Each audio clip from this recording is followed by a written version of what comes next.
So teams should prioritize leads by understanding the criteria and the qualification criteria of those leads. And I think it goes back to understanding, simply put, some people do tier 1, tier 2, tier 3. We like A, B, and C because it's a simple thing. You got your A prospects, your B prospects, and your C prospects. Same thing with clients. You got your A clients, your B clients, and your C clients.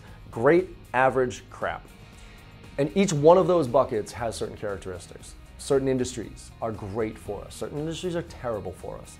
Number of employees, number of locations, all this stuff we can start to segment out. And usually we look at actually 2 tiers of information.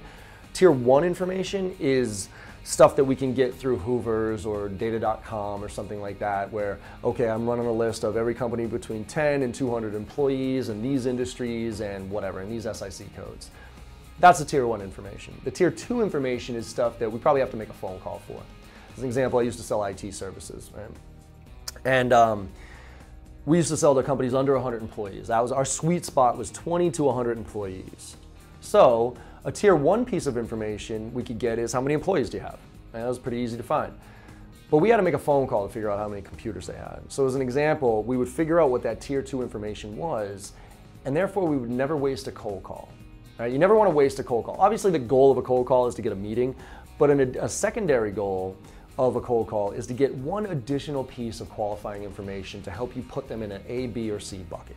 So I call into somebody and say, hey, you know, love to talk to you. Who's the person that manages your IT department or whatever? And he or she says, you know what, he's in a meeting, can I put you through to his voicemail? Sure, no problem. Hey, real quick, before I go through to his or her voicemail, it says here you got about 100 employees that work at your company. Is that accurate? Yeah, it is. Just out of curiosity, do you have about the same amount of computers? Everybody have a computer at your office? Oh, no, we only have 10 computers in the front office. Oh, okay, thank you. I'll leave a message. Now, it just went from an A to a C. All right, so now you start to refine that and you start to really hone in and ask those little nuggets that are gonna put you in an A, B, or C category. And we actually do a matrix, which is A, B, or C, which is the level of quality, and then 1, 2, or 3, which is a level of interest. So now as you're calling, you're trying to gather this information, and what you're doing is you're trying to identify whether an A1, an A2, an A3, a B1, a B2, and a B3. And so now, based on that criteria, you can start to segment out your database and say, you know what? I want to see every A2 in this industry. I want to see every CFO of an A2 in this industry. Now you can run a list. It'll be 30 or 40 names, however many you get. And then you can come up with a very specific value proposition and campaign to that specific group.